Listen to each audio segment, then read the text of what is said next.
It's asura, it's asur.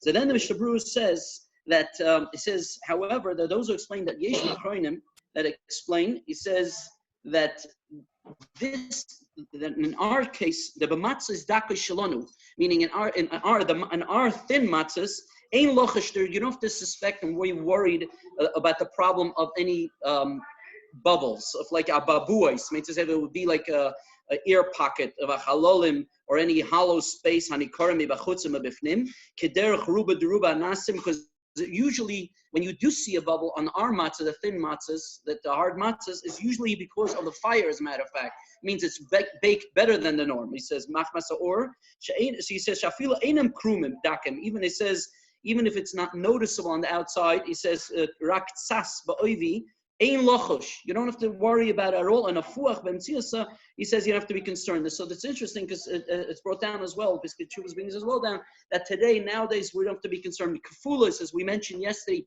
that if you see that it's actually attached, that you should remove. But if it's the only time today, and with our matzahs, that you have to be concerned, only if you see that it's discolored.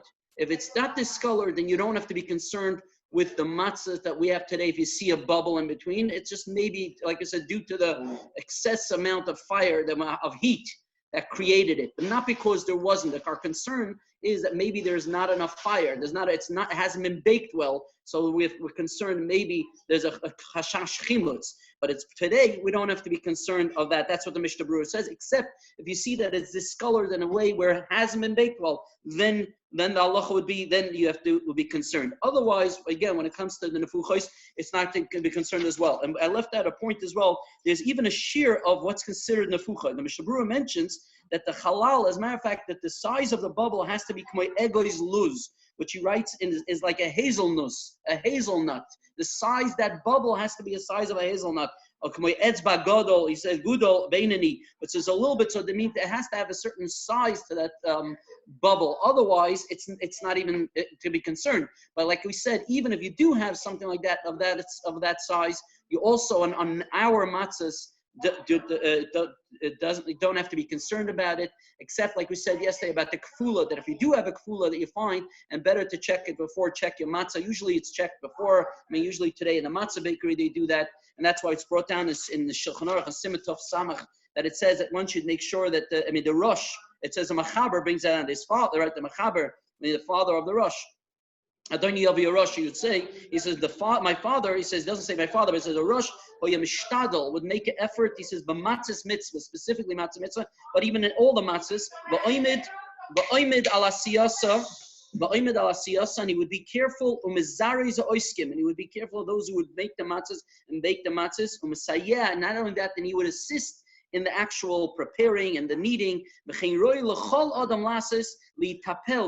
be metapel, so today we're as a achshadora, the matzahs today, everyone is we're very careful of that. But again, it's always good just to look and check the matzah to see if there's no kfulos, anything that there's no fold, like we said, actually touching each other, and if it's like a Z shape, then if yes, you remove it and a little bit around it, the surrounding around it. But a bubble, actual problem of an afucha, it says is not something to be so much concerned about, except if you see that it's, again, the size of a hazelnut, at least that size blown up, the size of a hazelnut. Otherwise, and it seems to be discolored. Otherwise, not to be concerned. That would be the halacha for today. Yashikoyach. Thank you, Akiva. Thank you so much, Rabbi Philip. Thank you so much. Hopefully you're feeling better. You look a little bit better. Thank you so much, Yashkoyach, on behalf of all of us. Yossi, I don't know if you can unmute. I don't see Dr. Langer here. Is Dr. Langer here? If you can raise your hand. I'm not sure if he's here. I don't know. You're supposed to call in. So it looks like Dr. Ron is going to carry the ball, and you might have to carry some of his sense of humor. But first of all, I want to... It looks like Dr. Ron is still at the office. I still am. I was working till 7, and Adele said it was easier to just stay here rather than go home, appear, and then disappear. So she knows that isolation doesn't mean you should stay at the office and she should stay at home, does it? Maybe that would be better. There's about 100 mispalim in shul waiting for you to come and set up the video because they want to join the meeting. Yeah. So one of the reasons we wanted to get it to bring you on and bring Dr. Langer on is number one is we trust you.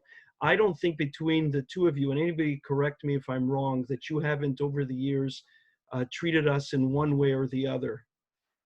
And so much of medicine is about respect and trust of the person who's delivering that medicine. And number one, I want to publicly thank you and Dr. Langer for everything that you've done individually and collectively for our Kehillah.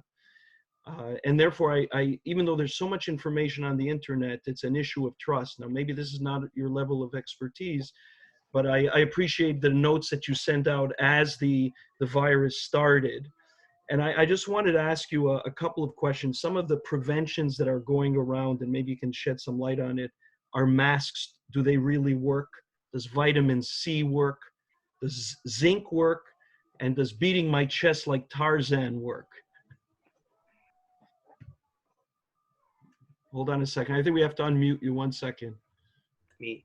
Okay, can you hear me? Yes, go ahead. So masks work in that they prevent you from touching your face. They prevent you touching your nose and your mouth, and you have to avoid touching your eyes as well. The coronavirus is mainly transmitted by droplets. So somebody coughs, those respiratory particles go onto a surface or they go onto their hands, and then either you touch those surfaces or you touch your hands, touch their hands, and then you touch your nose, your mouth, or your eyes, and that's how you get it. There is a small amount of direct transmission, so somebody coughs right into your face where you could get it as well. But the vast majority of cases is from droplet transmission to hands or to other surfaces. So is this virus behaving so much differently than any other virus? no, very similar like other viruses. So the issues with this virus is there's a very high viral load with it, so it's easy to transmit. There's also a symptomatic period where people can transmit it, even though they don't have any symptoms. So, unlike other viruses? No, a lot of other viruses are like that as well. So the flu is like that. A lot of viruses are similar to that. The issue with this virus is also people can get very sick with it. So 80% of people have a fairly mild flu-like syndrome. They can have fever, they have a dry cough, and then they get better. And that can last for 1 to 3 weeks normally. There's that 20% who need extra support. And so those people need to go to the hospital. They generally have breathing problems. And so there they might need oxygen.